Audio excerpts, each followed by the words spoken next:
Compañeros, me comentan de prensa de la consejería que hagáis 1 o 2 preguntas por turno, aunque luego se os vuelva a dar el turno, ¿vale? ¿Os parece bien?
Buenos días, buenas tardes ya a todas y a todos.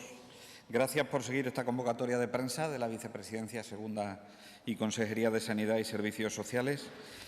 Como siempre, mis primeras palabras son de condolencia, de pésame profundo a esos familiares, a esos seres queridos de esas personas que han sido víctimas mortales de esta tremenda pandemia COVID-19. Miren, hoy es un 1 de mayo muy especial. No estábamos acostumbrados a celebrar estos 1 de mayo de forma confinado en los domicilios. Ha habido a lo largo de la historia otras circunstancias que han hecho que los 1 de mayo fuesen diferentes, pero como este, ninguno, ¿no? Y han sido estas razones que han llevado a que este 1 de mayo sea tan especial es porque razones de salud pública nos sobran con COVID-19 y por esta razón no pueden celebrarse esas concentraciones que hoy permitirían poder desearles toda la suerte del mundo y darles todas las gracias del mundo a esos profesionales que han formado parte de lo que se consideran servicios esenciales. Y en eso incluyo desde la cajera de un supermercado, incluyo aquellos propietarios de tiendas de alimentación que nos han permitido vivir de forma adecuada en nuestros domicilios durante el confinamiento. Ahí incluyo a los profesionales de los cuerpos y fuerzas de seguridad del Estado. Ahí incluyo a los profesionales que forman parte del Cuerpo de Bomberos de Extremadura. Ahí incluyo a voluntarios y a voluntarias que, sin ser trabajadores o sin poder considerarse trabajadores, han dado lo mejor de sí mismos y están dando lo mejor de sí mismos para esta pandemia. Y, por supuesto, a los profesionales sanitarios y a los profesionales sociosanitarios, y que sin ellos hoy sería imposible haber, pues en cierta medida doblado esta curva como la estamos doblando a lo largo de estos últimos días, ¿no? Por tanto, yo en este 1 de mayo quería desearles este deseo de que pronto volvamos a la normalidad y, en segundo lugar, agradecerle todo lo que han hecho por nosotros y también mostrarle mi compromiso, que de alguna forma tendremos que reconocérselo a lo largo del tiempo para que seamos capaces de poner a la gente en su lugar, ¿no? Quiero desear además una pronta recuperación a esos pacientes, a esos más de 1.000 personas que ahora mismo siguen afectadas por COVID-19 en la Comunidad Autónoma de Extremadura y que, sin duda ninguna, les deseo toda la recuperación, toda la mejoría que sea necesaria para que cuanto antes puedan librarse de esa infección y puedan restablecer su salud. El objetivo de esta rueda de prensa es triple. El primero, como siempre, es mostrar la evolución de la pandemia COVID-19 en Extremadura. El segundo es hacer algunos comentarios con respecto al proceso de transición a la nueva normalidad que empezará a partir de mañana y que para el que todos y todas tenemos que estar preparados, pero sobre todo tenemos que estar concienciados. Y el tercero, presentarle las ofertas de trabajo que le vamos a hacer a los médicos especialistas que finalizan y que ha coincidido en el tiempo con esta pandemia de COVID-19, pero que finalizan su especialidad, y es nuestro deseo que quieran quedarse con nosotros y que puedan trabajar con nosotros en el Servicio Extremeño de Salud. Paso a hablarles del primero de los objetivos, que es la evolución de la pandemia COVID-19 en Extremadura. En el momento actual, decirle que en Extremadura, desde que comenzamos el periodo, hay 2.811 pacientes positivos por PCR, lo que supone 26 pacientes más que el día anterior, o un incremento de un 0,9%. Seguimos en una cifra inferior al 1% en el número de nuevos contagios y sin estar asociado a un brote que tenga una relación de contacto muy importante que nos haga sospechar que esos positivos que se van produciendo no son positivos cuyo inicio de síntomas no fueron en una época anterior y que ahora hayan dado positivos por la realización de PCR y, por lo tanto, estamos siendo capaces de mantener la gráfica que le mostraba hace unos días, donde la gráfica por inicio de síntomas, que es la que mejor nos habla de cómo se va comportando la pandemia en el ámbito de la Comunidad Autónoma de Extremadura, claramente va hacia la disminución progresiva y la disminución importante de nuevos casos en la Comunidad Autónoma de Extremadura.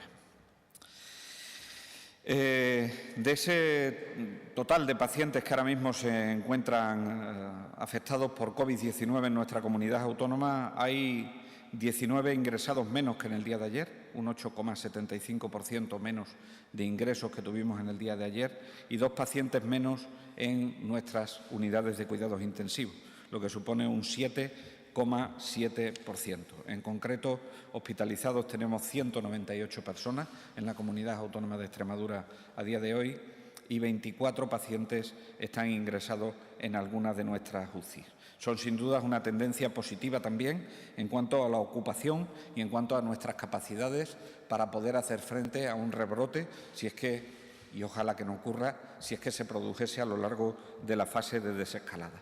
Esto nos sitúa en una posición buena para poder entrar en esa fase cero de la que luego le hablaré y también la semana que viene, si así nos lo van diciendo los indicadores, pues veremos si también podemos solicitar para nuestro territorio, para nuestra comunidad autónoma, pasar a esa fase 1 de desescalada.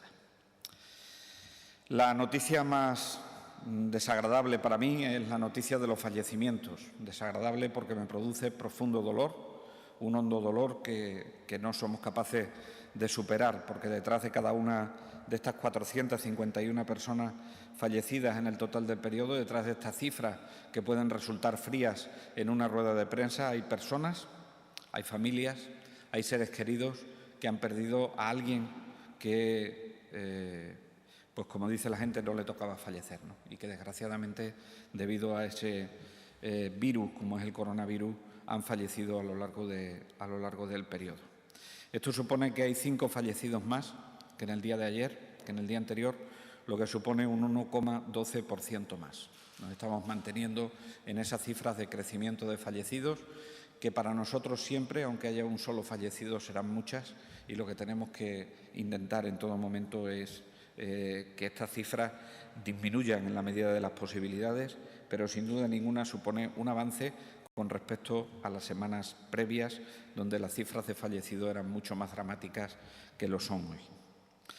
Siempre el dato que más me gusta dar en las ruedas de prensa es el dato más positivo, es el dato de las altas, el dato de los curados, el dato de que esas personas con sus defensas han sido capaces de superar a COVID-19. Y esto es muy positivo. Son 73 altas más que en el día anterior, un 3,87% más que en el día anterior, y esto es una buena noticia para toda la comunidad autónoma de Extremadura. Saben que una de nuestras preocupaciones principales han sido las residencias de personas mayores. En estas residencias de personas mayores, por darles las cifras exactas, en la comunidad autónoma de Extremadura continuamos como los días previos, con un total de 51 residencias con casos COVID-19 confirmados. No han crecido y eso es ya una buena noticia. Y también tenemos que decir que las intervenidas por el Servicio Extremeño de Salud siguen siendo las de Arroyo de la Luz, las de Garrovillas de Alconétar, la de Coria, la del Encinar de Don Benito y el Cuartillo de Cáceres. Y los centros con supervisión sanitaria directa desde el centro de salud o desde la gerencia del área de salud correspondiente del Servicio Extremeño de Salud, con un reforzamiento en el personal médico que está a su cargo, serían Montanche, el centro Domus Vi, el centro Los Pinos de Plasencia, el centro privado Virgen del Puerto de Plasencia, el centro de la Soledad en Badajoz o la residencia de Arroyo de San Serván. Tenemos que seguir trabajando en el ámbito de las residencias y y seguiremos actuando en ese sentido. Decirles que el total de personas que en este momento hay positivas acumuladas en los centros residenciales son 363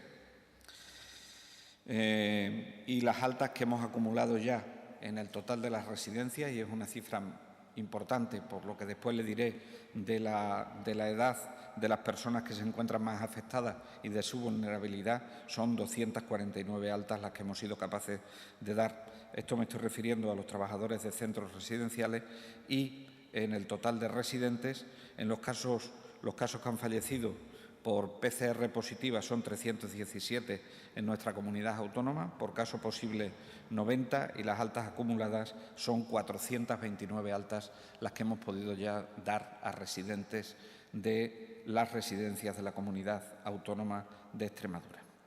Por lo tanto, estamos en una situación en la que también van evolucionando de forma positiva las residencias a las que estamos haciendo frente, aunque siempre estamos con una mirada muy directa a todo lo que tiene que ver con las residencias. La tasa RO, que es una tasa muy importante para nosotros porque nos dice a cuántas personas infecta un infectado, es decir, cómo se reproduce el virus. Saben que estábamos en los primeros días de esta pandemia en unas cifras muy elevadas, y Extremadura sigue manteniéndose y ya van bastantes días en los que sigue manteniéndose por debajo de 1. Y eso es una cifra muy importante, está en 0,9 en este momento. La edad media de las personas infectadas en nuestra comunidad autónoma es de 63,06 años. La edad media de los ingresos, 72,76 años. La edad media de las personas que se encuentran en UCI, 64,93 años. Y los fallecidos tienen una edad media de 83 años de media, 82,85 en concreto. Durante estas semanas, y con esto termino el balance que estamos haciendo en relación con la pandemia de COVID, se ha realizado la primera oleada del estudio de seroprevalencia COVID-19, y decirles que en esta primera oleada del estudio COVID-19 en nuestra comunidad autónoma han sido invitados a participar en esta primera oleada 660 hogares a estudio, de los que han aceptado 553, es decir, han aceptado el 83,79%, y han rechazado 107 hogares, 16,21%. En cuanto a estos rechazos, decirles que no han sido todos rechazos por parte de la ciudadanía, sino que en la muestra que nos mandaba el INE, en algunos casos han sido viviendas que correspondían a segundas residencias, que por lo tanto no estaban ocupadas por ninguna familia y que por lo tanto no se ha podido contactar con ellos, porque saben que en el periodo de estudio pues ha sido imposible, dado el estado de alarma, que las personas se desplazasen a su segunda residencia. Por lo tanto, allí no podía haber nadie, ¿no? Esto nos ha llevado a que podamos contribuir al resto del país con más de 1.090 test que hemos realizado en la comunidad autónoma de Extremadura, y por lo tanto creo que nos podemos sentir satisfechos de nuestra atención primaria de salud y de la gestión que de la atención primaria de salud se hace en nuestra comunidad autónoma, que nos ha permitido llevar a esos niveles, a esas cifras, todo lo que tiene que ver con la seroprevalencia, ¿no? Y que será un estudio, como les decía, muy importante en los días previos, y que seguimos luchando para que en las siguientes oleadas siga habiendo un porcentaje de aceptación, si no como este, mayor todavía al que hemos tenido. Estamos en un momento, como dice el Plan Nacional, de transición, y abordo así el segundo objetivo de la comparecencia ante los medios de comunicación. Ese objetivo de plantearles el tema de cómo nos encontramos en el Plan Nacional para la transición hacia una nueva normalidad. Se está empezando a hablar mucho de la desescalada. Se está empezando a instalar en la ciudadanía el tema de la desescalada. A mí no me gustaría que por hablar del tema de la desescalada nos olvidásemos de que todavía estamos combatiendo al virus, que todavía nuestros sanitarios, que todavía nuestros trabajadores de los centros sociosanitarios están combatiendo el virus, porque todavía tenemos contagios, porque todavía tenemos fallecimientos. Por lo tanto, el plan tiene bien confeccionado el título. Es un plan para la transición.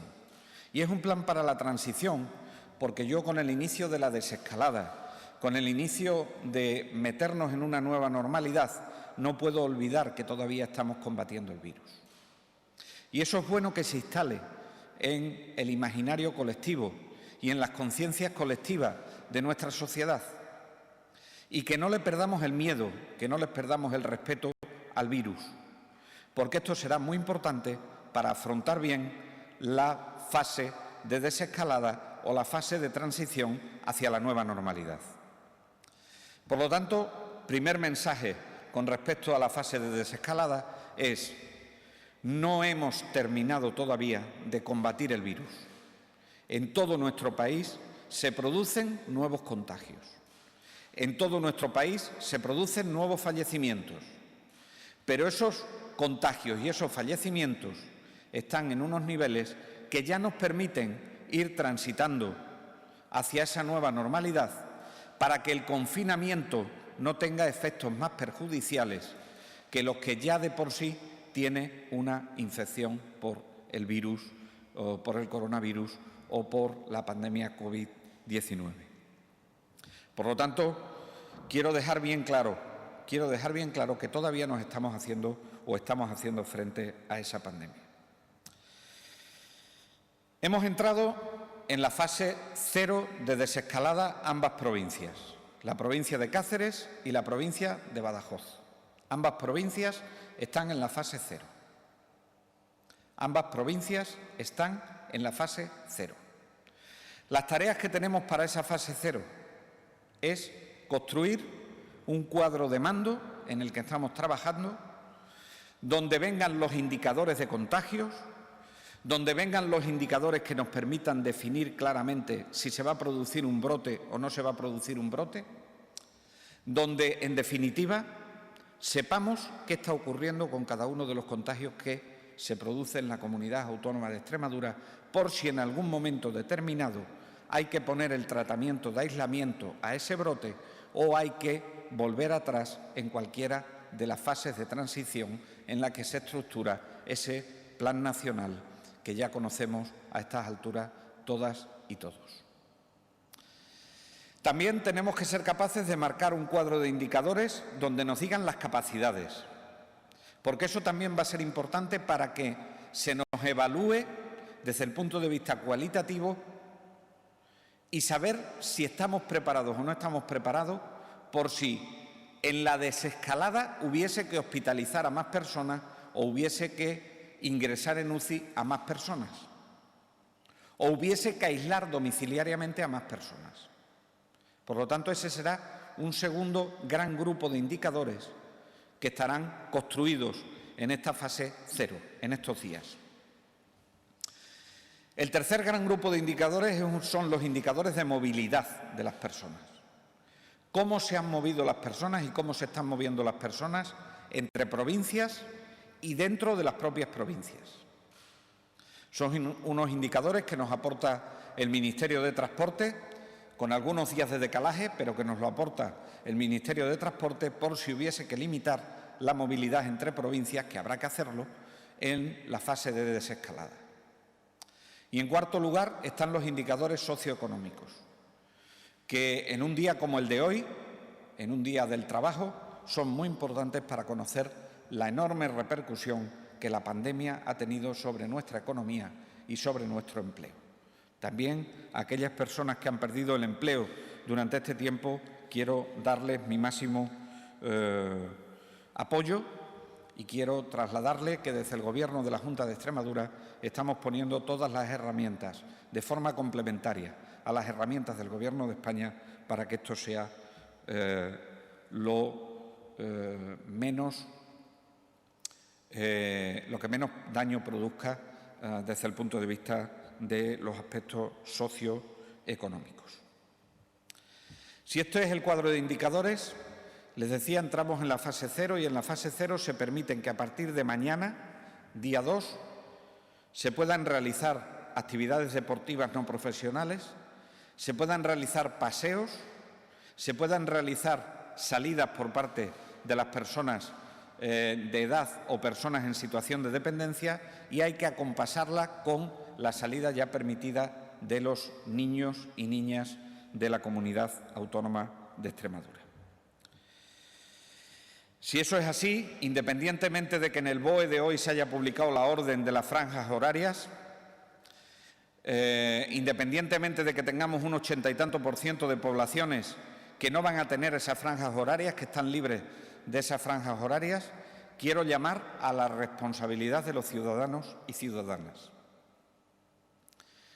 Quiero hacer un llamamiento serio a la responsabilidad de los ciudadanos y ciudadanas. Estoy muy orgulloso de ser extremeño, porque la sociedad extremeña ha respondido de una forma ejemplar a la fase del confinamiento. Pero quiero seguir sintiéndome orgulloso de esta sociedad, y estoy seguro que lo va a hacer. Y estoy seguro que lo va a hacer.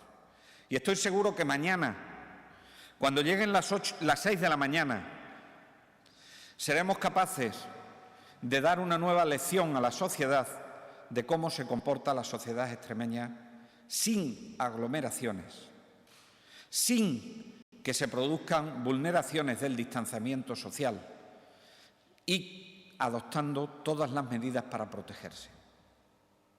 Porque, queridos ciudadanos y ciudadanas, queridos amigos y amigas, lo que permite la orden ministerial hoy son las salidas. Lo que jamás debe permitir la orden ministerial hoy son que tengamos que ingresar en los hospitales o que tengamos que ingresar en las UCIs. Ese no es el objeto de la orden ministerial. El objeto de la orden ministerial es que nos comportemos con responsabilidad y de forma preventiva en las franjas horarias que ya ustedes conocen y que paso a resumirles.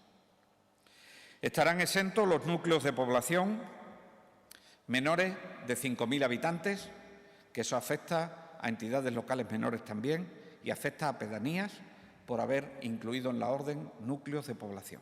Por lo tanto, primera duda que nos puede surgir es una duda aclarada. Si la orden se hubiese referido a municipios, las entidades locales se tendrían que haber adaptado a su regulación del municipio y las pedanías también. Con esta redacción de la orden ministerial de núcleos de población, las entidades locales menores gozan de autonomía y las pedanías gozan de autonomía y no tienen franjas horarias.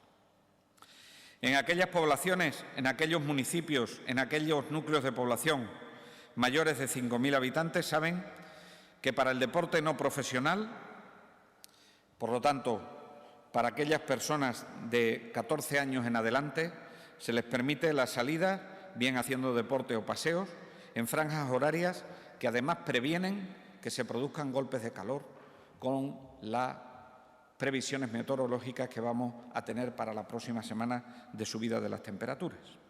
Esas franjas horarias son de 6 de la mañana a 10 de la mañana o de 20 de la tarde a 23 horas de la noche para realizar ese deporte no profesional y para salir para esos paseos de las personas de 14 años en adelante.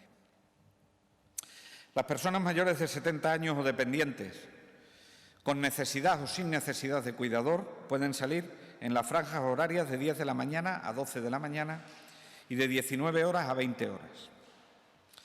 Y los menores de 14 años podrán seguir saliendo de 12 de la mañana o de la mediodía a 19 horas de la tarde. Por lo tanto, esto es una ordenación en franjas horarias que permiten, por un lado, que no se produzcan aglomeraciones, que se produzca el distanciamiento social necesario, pero que además combate otras circunstancias desde el punto de vista de la salud pública, que es que personas que hemos estado confinadas en los hogares, que estamos menos acostumbradas a realizar ejercicio físico y deporte, ahora lo podamos hacer de una forma progresiva y en unos horarios que no se permitan o que no den los golpes de calor. No puedo avanzarles mucho porque está pendiente de que salga una orden ministerial, que yo la espero en las próximas horas, en relación con todo lo que tiene que ver con los establecimientos, que pueden, a través de cita previa, entregar, por ejemplo, comida para llevar o también las peluquerías. En cuanto tengamos noticias de eso, informaremos a la población. Los cuerpos y fuerzas de seguridad del Estado estarán más alertados mañana para poder cumplir con estas franjas horarias y que no se produzcan aglomeraciones. Y, además, decirles que los voluntarios y voluntarias de Protección Civil están informando, ya llevan informando unas horas sobre estas franjas horarias y que, además, una infografía sobre este tema lo podrán encontrar en diferentes medios de comunicación para que las personas puedan aplicárselas. Siguiendo con las fases de desescalada, decirles que la semana que viene la Consejería de Sanidad y Servicios Sociales planteará al Gobierno de España o hará un informe al Gobierno de España para que pueda pasar a fase 1. No está decidido todavía porque necesitamos analizar los indicadores, no está decidido todavía cuáles van a ser esos territorios, pero nosotros nos inclinaríamos a que fuesen las 2 provincias, si así lo permiten los indicadores, y los indicadores dependen en una parte de la autorresponsabilidad que tengamos todos y cada uno de nosotros. Si así lo permiten, ya digo, solicitaríamos al Gobierno de España que en el próximo mes de mayo, así como alrededor del día 11, pudiésemos pasar a la siguiente fase. La semana que viene también le propondré al presidente de la Junta de Extremadura cuándo nos podemos sentar con los grupos parlamentarios, con los grupos políticos que tienen representación en la Asamblea de Extremadura, para trasladarle nuestro deseo de pasar a fase 1 y en qué zonas geográficas de la Comunidad Autónoma de Extremadura solicitamos ese paso a fase 1 para abordar los indicadores y el deseo de esta comunidad autónoma con ellos, tal y como se comprometió el presidente de la Junta de Extremadura el pasado jueves, después de celebrarse el Pleno de la Asamblea de Extremadura. Quiero mostrarle mi agradecimiento a todos los grupos políticos por haber aceptado participar en esa tarea, porque para nosotros es importante que de esta, como dice el lema, salgamos todos juntos y que entre todos seamos capaces de combatir esta pandemia. Y termino con el tercer objetivo de la rueda de prensa. Saben que los residentes, es decir, los especialistas en nuestra comunidad autónoma que se están formando, finalizan su periodo de formación en el mes de mayo y, como todos los años, pero con más intensidad en este año, queremos ofrecerles contratos, si pueden ser de interinidades y, si no, contratos muy estables, contratos de larga duración, contratos que sean atractivos. Estamos en disposición, y así lo haremos a lo largo de la semana que viene, también previa comunicación a la Mesa Sectorial de Sanidad, de ofrecerle a nuestros especialistas que han terminado la especialidad en nuestra comunidad autónoma 197 contratos de larga duración. 197 contratos de larga duración, lo cual supondría que, si quieren, todos se pueden quedar con nosotros trabajando en el Servicio Extremeño de Salud. Ofreceremos 86 contratos a facultativos especialistas de áreas, que son los profesionales que trabajan en los hospitales, 99 contratos de médicos de familia en equipo de atención primaria, repartidos por los distintos centros de salud de nuestra región. Ofertaremos 7 contratos para médicos de urgencia hospitalaria. Ofertaremos 4 contratos para pediatras en equipo de atención primaria. y ofertaremos un contrato para médicos de urgencia en atención primaria. Ofrecemos lo mejor que tenemos y lo ofrecemos en las mejores condiciones que podemos. Por eso queríamos hacerlo público, porque luego hay muchas interpretaciones de que no hemos ofrecido los contratos en condiciones adecuadas. En esta ocasión queremos hacer pública la oferta de contratos que le vamos a hacer a nuestros especialistas que terminan la especialidad en la Comunidad Autónoma de Extremadura, para que la sociedad no tenga duda que el Servicio Extremeño de Salud, que la Consejería de Sanidad y Servicios Sociales ofrece todo lo mejor que tiene y en los sitios donde se necesitan, para que los especialistas puedan elegir esos contratos que son de un enorme atractivo para que puedan ser ocupados por ello y puedan revertir a la sociedad lo que la sociedad ha invertido en su formación. Formar a un especialista vale mucho dinero. Y ese dinero sale de los impuestos de todos y cada uno de los españoles y de las españolas. Invertimos en el futuro de nuestra sanidad, todos y cada uno de nosotros, de nuestra sanidad pública.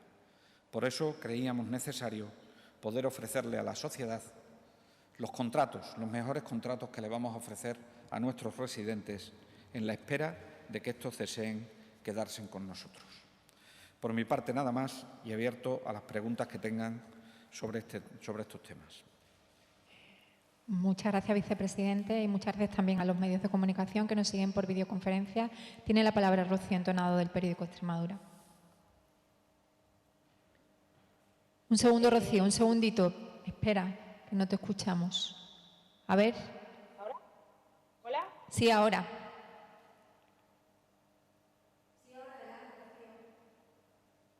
¿Ahora? Sí, Rocío, adelante. Consejero, yo quería preguntarle si a raíz de los datos que hemos conocido hoy, y bueno, que ya llevan varios días en esta tendencia, si Extremadura da por controlada la pandemia de coronavirus aquí en el territorio regional. He entendido que si damos por controlada la epidemia, mire, está más controlada que estaba. Pero que hayamos terminado con la pandemia, eso es lo que quiero dejar claro. Lo que quiero dejar claro es que vamos a una transición hacia una nueva normalidad, pero la pandemia no se ha acabado, ni en Extremadura ni en ninguna parte de España. Todos los días sale el doctor Simón a presentar los resultados y cada día dice nuevos contagios. ¿Es verdad que hay menos? Es verdad. ¿Es verdad que los casos que se producen casi diría que son más leves? Es verdad. ¿Es verdad que hay menos fallecidos que había? Es verdad, pero todavía hay fallecidos. Por lo tanto, nosotros no podemos bajar la guardia y para nosotros, para el Servicio Extremeño de Salud, estamos en la pandemia. La OMS no ha declarado lo contrario tampoco y, por lo tanto, nosotros, en relación a ese tema, seguiremos trabajando en dos objetivos. Primero, seguir controlando la pandemia y, segundo, poder transitar por las fases de la transición hacia esa nueva normalidad. Gracias, Rocío. No sé si ha finalizado. Pues tiene la palabra Óscar Martín, de Canal Extremadura.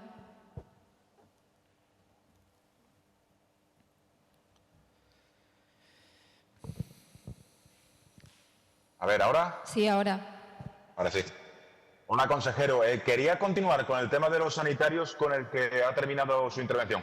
Porque siguen llegando quejas de sanitarios que se quejan de que no se les hace el test. Yo quería preguntarle a qué porcentaje de sanitarios se les está haciendo, se les ha hecho el test y qué respondería usted a las quejas que realizan estos sanitarios. Vamos a ver. Para mí, FETEN, hay un test que es la PCR. Los test serológicos lo que nos muestran es la presencia de defensas o la no presencia de defensas. A la petición que se hace sobre realizar test masivos de prevalencia de las defensas, me parece que en este momento en ninguno de los documentos ni en ninguno de los protocolos aprobados, ni por los servicios de prevención de riesgos laborales, ni por parte del Gobierno de España, ni por parte de la Organización Mundial de la Salud es necesario que hagamos test masivos. ¿Qué es lo que va a ocurrir? Pues lo que va a ocurrir es que con el aumento de capacidad de PCRs y porque tenemos también que conocer el estado de nuestros profesionales para ir hacia la normalización de la actividad sanitaria en nuestra tierra, pues evidentemente vamos a seguir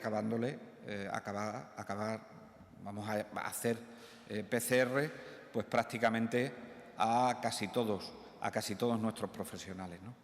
Pero en ningún caso hay ningún protocolo que diga que se le realice un test. Y esto es por una razón científica sencilla, que yo espero que la ciudadanía entienda. Es decir, si yo hoy, como profesional sanitario, me realizo un test de PCR y la PCR me da negativo, eso quiere decir que hoy, en este momento, soy negativo. ¿Cada cuánto tiempo, entonces, habría que hacerlo para estar completamente tranquilo? Porque yo lo entiendo, que lo piden para estar con una plena seguridad de que no están infectados. Y yo me pongo en su piel y probablemente así lo entiendo. Y lo entiendo y lo comprendo. Pero también deben entender que cualquiera de los test que tenemos ahora mismo en la comunidad autónoma y en el país es una foto fija del momento. Por lo tanto, nosotros vamos a seguir haciendo test, vamos a seguir haciendo PCRs. Ya sabemos que hay más de 400 que nos han dado positivos, pero que tenemos más de 200 y pico de altas epidemiológicas ya de esas personas, de esos profesionales que dieron positivos. Vamos a seguir haciendo test a aquellos profesionales que es necesario hacerle test. Y en este momento son aquellos profesionales que van a normalizar la actividad asistencial y, en concreto, las intervenciones quirúrgicas. Y a partir de ahí seguiremos haciéndolo. Distinto es lo que hemos tenido que hacer en las residencias de personas mayores por la vulnerabilidad que tenían y que hemos tenido que hacer test serológicos, porque ahí casi hemos tenido que hacer un estudio de seroprevalencia. Pero a mí me gustaría llamar a la calma y me gustaría llamar a la cordura, porque son profesionales sanitarios y les entiendo con todo el conocimiento científico del mundo para entender que si bien puedo estar de acuerdo en que se hagan cuantos más test mejor, es necesario que los hagamos sujetos a protocolos y sujetos a una interpretación, porque si no estaríamos interpretando una realidad poco conocida a la que no tendríamos respuesta. Muchas gracias, Óscar. No sé si has finalizado. Sí, pues muchas gracias. Celestino Vinagre, del diario Hoy. Mi doble cuestión. Ha indicado que ha habido 107 rechazos de hogares en esta primera muestra del estudio de seroprevalencia. En realidad ha matizado que el rechazo como tal no ha habido tantos. Me gustaría que filtrara un poquito, pudiera concretar realmente cuántos hogares han dicho no, si tiene ese dato. Bueno, no tengo el dato, Celestino. La mayoría, como te puedes entender, son rechazos como tal, pero sí es verdad que al menos hemos identificado un total de 4 hogares que eran segundas residencias de estos 107. Al menos 4 los hemos identificado como segundas residencias que nos lo hayan notificado, Con lo cual, bueno, pues más o menos pueden ser esa la cifra a la que nos estamos aproximando. Luego, sobre la oferta de trabajo para los 197 especialistas, cuando habla de contratos de larga duración, de hacerlos atractivos, ¿a qué condiciones básicas se refiere? Es decir, estamos hablando ya, no sé, contrato indefinido, por X años de duración, por X condiciones. ¿A qué se refiere exactamente? Ahí vamos a ofrecer interinidades, y vamos a ofrecer interinidades, que es un contrato indefinido, como sabe, dentro de la categoría de estatutario, de personal sanitario, y los contratos de larga duración, todos, sin excepción, superan al menos los 6 meses y la mayoría superan el año de duración.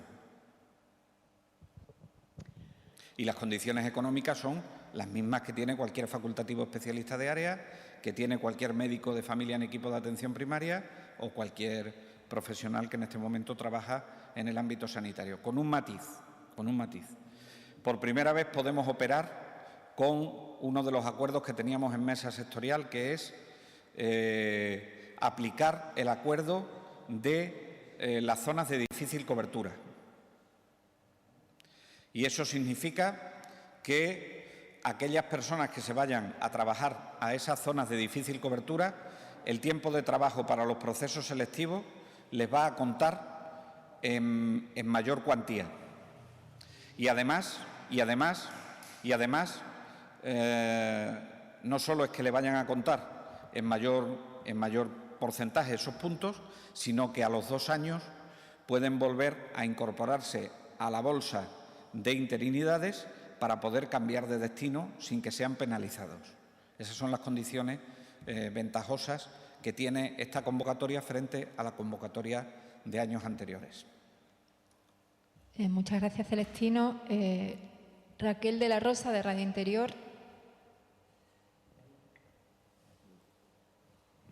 Raquel. Buenas tardes, consejero. Buenas tardes también a todos. Hace unos días un diario nacional publicó que el Gobierno había abarcado el plan para contratar médicos extranjeros, pero ayer la consejera de Hacienda y Administración Pública anunció que se va a eliminar el requisito de nacionalidad en Extremadura para contratar a médicos de fuera de la Unión Europea. Con respecto a este asunto, me gustaría saber cuántos médicos extracomunitarios pretenden contratar, en qué áreas de salud y en qué especialidades.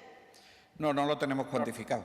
Los que hagan falta, no los tenemos cuantificados.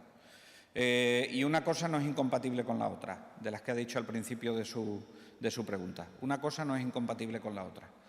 Nosotros estábamos en desventaja con respecto a otras comunidades autónomas, porque el Estatuto Marco del Personal Sanitario, en una de sus disposiciones, dice que las comunidades autónomas regularán con un instrumento normativo con rango de ley, por lo tanto lo permite el decreto ley que ayer se convalidó, afortunadamente, y agradezco a los grupos parlamentarios que lo permitieron en la Asamblea de Extremadura, que pudiésemos ofertar a esos especialistas, con su título homologado de especialistas extracomunitarios, pudiésemos ofertar interinidades, que no podíamos ofertarle, pudiésemos ofertarle plazas en propiedad, que no podíamos ofertarles plazas en propiedad, y que, por lo tanto, ahí teníamos una debilidad con respecto a otros servicios regionales de salud que ya habían regulado en ese sentido.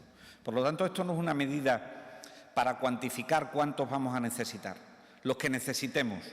Es una medida posibilista, es decir, para posibilitar que si los necesitamos y los tenemos, los podamos contratar, que hasta ahora no los podíamos contratar con carácter estatutario con una cierta estabilidad en la plantilla del Servicio Extremeño de Salud. Todos eran contratos que pertenecían a la esfera de las eventualidades y que pertenecían a unas esferas que no eran un trabajo con unas condiciones adecuadas, por decirlo de alguna manera, ¿no? Raquel, no sé si ha finalizado. Tengo otra pregunta. Además, hace unos días han informado que 8 niños menores de 9 años han dado positivo por COVID-19 en Extremadura y 3 de ellos tuvieron que ser ingresados. ¿Puede indicar las áreas de salud de los 8 niños contagiados? Eso es todo. Ahora mismo no. Ahora mismo no lo tengo aquí, lo siento. Pero vamos, no tendremos ningún problema en indicarlo a través de mi gabinete de prensa, ¿vale? No, siento no tener el dato, no puedo saberlo. Gracias, Raquel. Tiene la palabra Inmaculada Salguero, de la cadena SER. No te oímos, Inma. ¿Inma? ¿Ahora? Ahora. Hola, sí, hola, gracias, perdón. Buenas tardes, consejero, y a todos los compañeros. Dos cuestiones. La primera, por matizar un poco más y volviendo al tema de los sanitarios. Creo haber entendido que había 249 altas de trabajadores, por tanto, esas serían las altas registradas. El compañero le preguntaba por las pruebas. Entiendo que todas las contabilizadas, de acuerdo a esos nuevos criterios que ahora se computan en los informes, tienen que ver con PCR y por las palabras que ha señalado. No sé si nos puede matizar un poco más en este capítulo algún dato más al respecto del total de contagiados, de hasta dónde se puede desglosar las cifras y los detalles en torno a los sanitarios en cuarentena y demás. Vamos a ver, todo personal sanitario positivo que no haya sido dado de alta epidemiológica está separado de su actividad asistencial, por lo tanto está en cuarentena. Tenemos un total de personal sanitario en este momento acumulado a lo largo del periodo que se han contagiado de 445. Y tenemos 298 altas epidemiológicas de esos 445. No he hecho la resta, pero haciendo la resta salen los sanitarios que en este momento pues, están cuarentenados en su domicilio y que en este momento están separados del servicio. El personal sanitario que por áreas, que están acumulados por áreas a lo largo del periodo son 45 en Badajoz, 21 en Mérida, 11 en Llerena Zafra, 58 en Don Benito Villanueva de la Serena, 171 en Cáceres, 21 en Navalmoral de la Mata, 16 en Coria y 102 en el área de salud de Plasencia. Y las altas son 37 altas en Badajoz, 19 altas en Mérida, 9 altas en Llerena Zafra, 47 altas en Don Benito Villanueva, 120 altas en Cáceres, 8 altas en Navalmoral de la Mata, 9 altas en Coria y 49 altas en Plasencia. ¿Alguna pregunta más, Inma?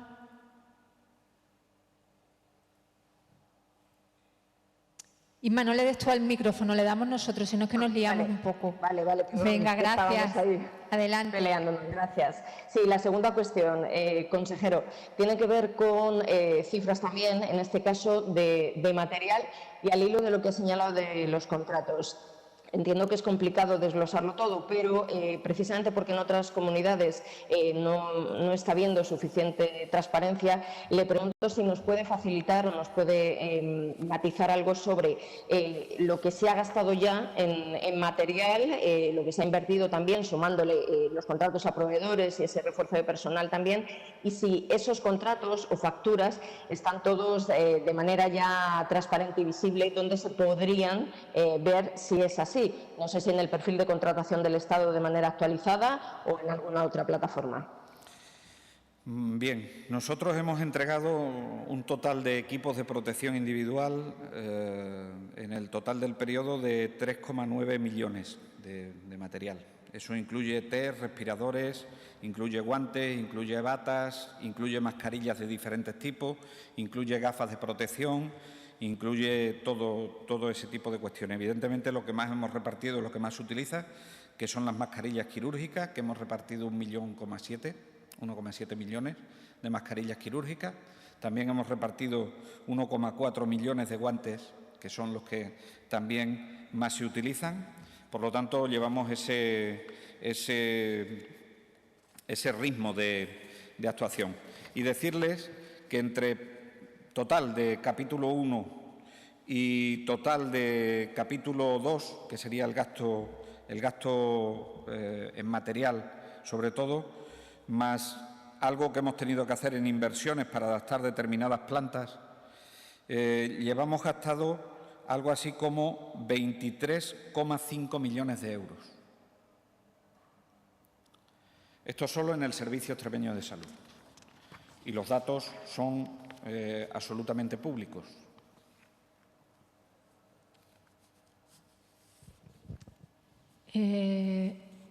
Inmaculada, que has terminado, ¿no? Inma. Sí, simplemente, consejero, son públicos. Entiendo que en el portal de transparencia, perdone la insistencia de la Junta, o directamente en el perfil de contratación del Estado. Yo creo que están en el perfil del contratante de aquí, pero no estoy seguro si con el estado de alarma y la suspensión de los plazos están en otros portales. Eso no puedo decírtelo con total claridad. Pregunta más. Sí, Fabián Vázquez, de la cadena COPE. Sí, gracias, consejero, y buenas tardes a todos. Yo tenía varias preguntas. Las primeras son aclaraciones, porque, bueno, ha hablado usted durante su intervención de la tasa RO. Ha dicho que ha subido a 1, si no me he equivocado. Ayer era la peor de todo el país, con 0,69, es decir, la curva baja, pero baja menos que en otras comunidades autónomas. Era simplemente aclararme ese asunto, que va también al hilo del segundo, porque en cuanto a contagios, hoy son 26, pero solamente los confirmados por PCR, que es la nueva forma del Ministerio. Sin embargo, son 92, si no me equivoco, si son por test rápidos. ¿Por qué? Las dos preguntas van unidas. ¿Por qué se ha dejado de informar de esa forma, que era como se hacía previamente, aparte de porque así lo lleva a cabo el Ministerio? Y luego un par de preguntillas más, porque el Estado dice que no se puede ir de una provincia a otra. Aquí vamos a ir las dos a la vez, pero me gustaría que aclarara, por favor, si o cuándo se podría empezar a ir de una provincia a otra, porque aquí en Extremadura hay mucha gente que tiene, pues evidentemente, segunda residencia, y es para que, que quede claro para todos, ¿no? Y luego, otra pregunta también, ya la última, que esto lo anunció el presidente del Gobierno el sábado pasado, y hoy es viernes, 6 días después. ¿Cómo le puede explicar a los ciudadanos que se ha tardado tanto en dar más detalles acerca de este asunto, aunque ya el presidente de la Junta anunció el otro día y lo avanzó un poco, pero cómo se ha tardado tanto en anunciar esto tan importante para todos los extremeños y para todos los españoles? Gracias. ¿Qué es lo que hemos tardado en anunciar? Perdona. ¿El plan? Todo el sistema, es decir, todo lo que es los horarios, que se anunciara que el 2 de mayo se iba a correr o hacer deporte, y que no hayamos sabido hasta ayer por la tarde este asunto. Usted, que está evidentemente también metido a nivel nacional, pues ¿cómo se ha tardado tanto? ¿Por qué? ¿Cuál es el motivo? Bueno, con respecto a lo que me pregunta de las PCR, creo que lo he explicado ya en otras ruedas de prensa, pero no me canso de repetirlo. La única prueba que demuestra presencia de virus es la PCR. Lo otro, lo que demuestra es si existen defensas o no existen defensas. Y eso no puede considerarse ni como positivo ni como negativo. ¿Es positivo un paciente que no ha presentado ningún síntoma, al que se le hace un test rápido discriminativo y tiene una IgG, es decir, una de las defensas de recuerdo? ¿Cómo se declara eso? ¿Eso es un positivo? ¿Eso es un positivo pasado? ¿Eso es una persona curada? ¿Eso solo lo tenemos que computar en el ámbito de las altas? ¿Cómo se cuenta eso? Por lo tanto, estas mismas dudas las tienen los epidemiólogos, y por eso hemos decidido que hablemos exclusivamente de las PCR, que es en realidad el método FETEN, y de ahí que en el ámbito de la desescalada estemos todas las comunidades autónomas intentando incrementar nuestra capacidad para realizar PCRs. Porque los estudios de seroprevalencia sirven para ver las defensas, pero en ningún caso sirven para ver si el virus está presente o no está presente. Por lo tanto, simplemente por clarificar el concepto, es por lo que se ha adoptado el criterio por parte de los especialistas del Ministerio, que se declarasen las PCR positivas. Nosotros también estamos interesados en llevar una contabilidad de los test, pero no sería obligatorio llevar esa contabilidad de los test. Lo hacemos por responsabilidad y porque entendemos que en algún momento el estudio de seroprevalencia que está haciendo el Estado se puede ver alimentado por esos test que estamos haciendo en la Comunidad Autónoma de Extremadura. Con respecto a la tasa RO, a mí no me interesan los rankings, ya se lo digo. Es decir, a mí me interesa que todos salgamos juntos de esto. Por lo tanto, voy a huir de cualquier ranking. Yo lo que quiero es que en Extremadura la pandemia esté controlada y podamos pasar a la fase 1 en el tiempo que dice la fase 1, que podamos pasar a la fase 2 en el tiempo que dice la fase 2 y que podamos pasar a la fase 3 en el tiempo que dice la fase 3. Y la tasa RO que tenemos en este momento nos lo permite. Nos lo permite. Tenemos una tasa RO de 0,9, no de 1, de 0,9. ¿Qué es la más alta del país o la más baja del país? No, si yo lo único que quiero es que la tasa RO me permita cambiar de fase. Me permita cambiar de fase. Porque la tasa RO no la voy a poder utilizar para nada más. Si yo tengo un brote hoy en la ciudad de Mérida, en una determinada zona de salud, voy a tener que actuar contra ese brote independientemente de cómo me haya dado la tasa RO. Por lo tanto, la tasa RO es una tasa que nos indica cómo de contagioso es el virus que se está moviendo, pero en ningún caso podemos hablar de ella en términos de hacer competiciones entre las comunidades autónomas, porque depende mucho también de cuántas pruebas más se hayan hecho. Mientras tú hagas más pruebas en asintomáticos y te salgan positivos en PCR, pues la tasa RO será peor. Aunque sea difícil de calcular, porque la tasa RO lleva todo un proceso de cálculo difícil. ¿Cuándo se va a poder pasar de una provincia a otra? Pues si no me falla la memoria, hay una fase de la desescalada que se puede pasar de una provincia a otra. Sin embargo, no están prohibidos los viajes entre las provincias para aquellos profesionales que pertenecen a los servicios esenciales, y ya se está haciendo. Y de todas formas estamos en una comunidad autónoma donde los traslados entre comunidades autónomas son de los que menos han caído en todo el país. Entre otras cosas porque no tenemos una red de transporte público como tienen otras comunidades autónomas que al disminuir el transporte público, pues evidentemente tienen que disminuir necesariamente el traslado entre provincias. Y luego, a la explicación de por qué ha tardado tanto el Gobierno de España en trasladar estos horarios. Mire, hemos tenido una mala suerte con esta pandemia, que venía sin manual de instrucciones. Cuando abrimos la caja de la pandemia, traía las llaves Allen, los tornillos, traía los contagiados, traía todo lo que tenía que traer, pero venía sin manual de instrucciones. Y entonces tenemos que ir con una coordinación extrema entre todas las comunidades autónomas a través del Consejo Interterritorial y también la Conferencia de Presidentes.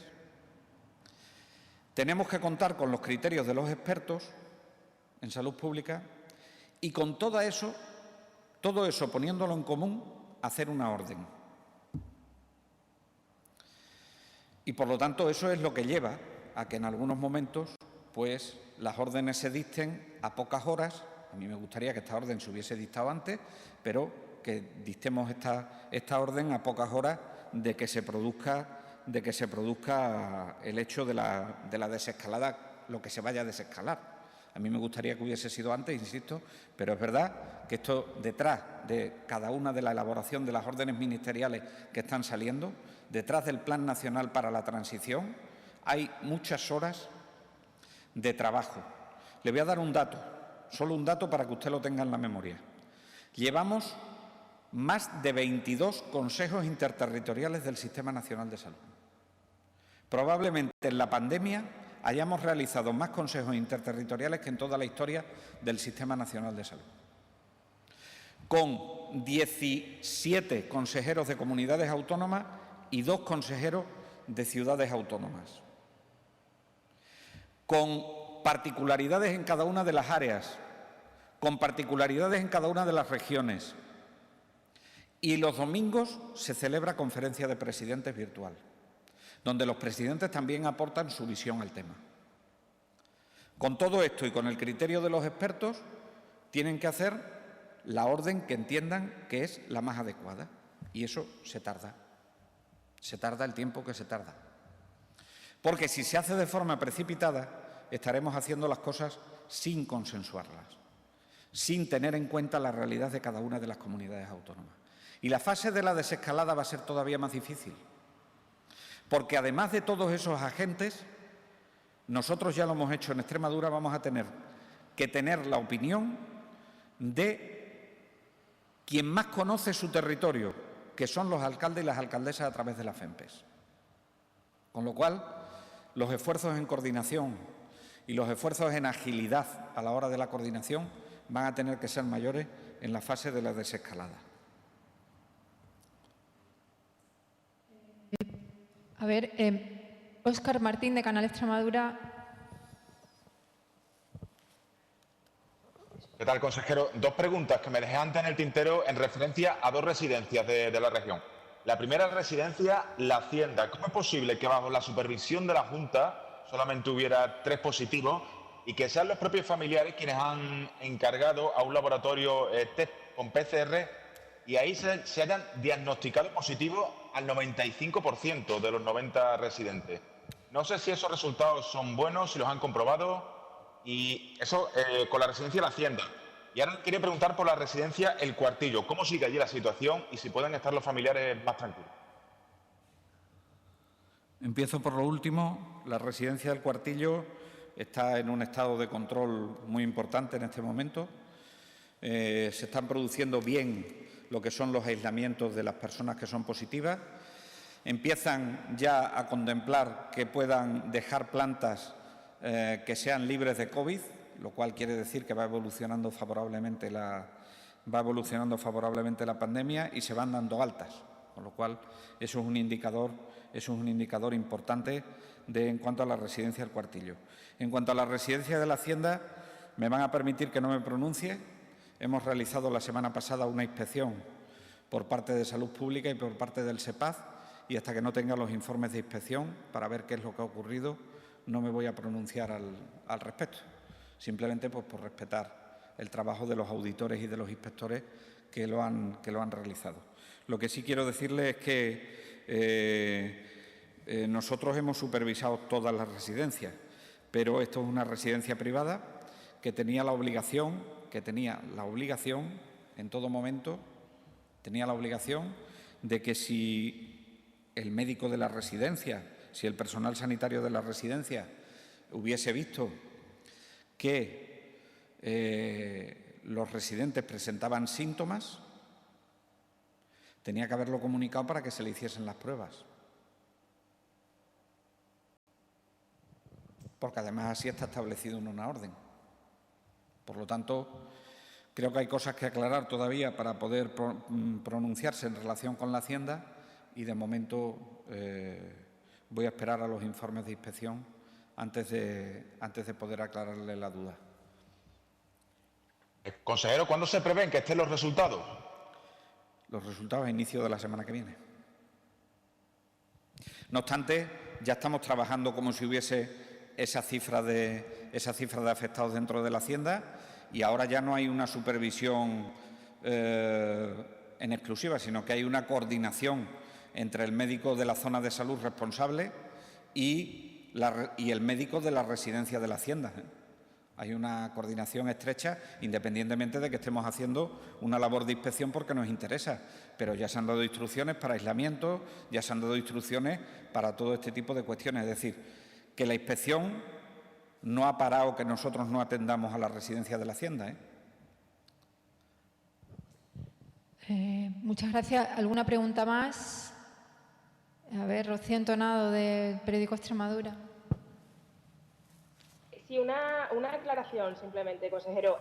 Por la respuesta que le ha dado al compañero respecto a la tasa ROC, he querido entender que en el nivel en el que está en estos momentos sí que permitiría a Extremadura el paso a la siguiente fase por el nivel de contagio.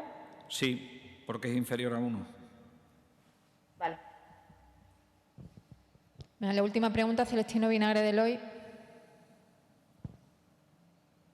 del estudio de seroprevalencia que se ha hecho en esta semana, a esos 550, bueno, 500 y pico hogares que han aceptado, creo que los resultados se sabrán en un periodo de una semana aproximadamente. Semana y media. Queda otra oleada ahora en esta semana que tenemos que hacer hasta completar los 1.300 y pico hogares. Y los resultados parciales se empezarán a conocer, sí, de que pase una semana y media o una cosa así. ¿Pero se van a esperar a las 2 oleadas para dar los resultados parciales o se va a decir...? Los resultados parciales hay que esperar a que se hagan los 1.300... No me acuerdo exactamente de memoria. ¿Cuántos hay? 1.300... Lo diré. A mitad de mayo, más de mitad de mayo, casi final de mayo, para conocer los primeros resultados, ¿no? 1.320. Sí, tendríamos que esperar a esa fecha, sí. Vale, y una valoración me atrevería a decir muy personal sobre las familias que se han negado a participar en el estudio de seroprevalencia. No sé, ¿qué opinión tiene sobre que una familia se niegue a eso? Mire, pues esto es como cuando hay tasas de rechazo en el programa de cribado de cáncer de colon o hay tasas de rechazo en el programa de cribado de cáncer de mama, ¿no? Nosotros ofrecemos las posibilidades para hacerlo, para conocer nuestra realidad sanitaria, y yo respeto que haya gente que no quiera hacerlo. Todavía me va a permitir un término coloquial, pero yo, como soy médico de pueblo de formación, dicen eso de no vayas al médico, vaya a ser que te saquen lo que no tengas. Todavía hay ese miedo por ahí, ¿no? Y yo creo que ese miedo cada vez hay menos, pero sigue habiéndolo, ¿no? En cualquier caso, yo respeto la decisión, evidentemente, de la gente a participar o no en el estudio, y no entro en más detalle. Tendrán sus motivos, no puedo decir ninguna otra cosa más. Pues nada más, muchas gracias, vicepresidente, y muchas gracias, compañeros, por haber seguido la rueda de prensa. Muchas gracias a todos. Gracias.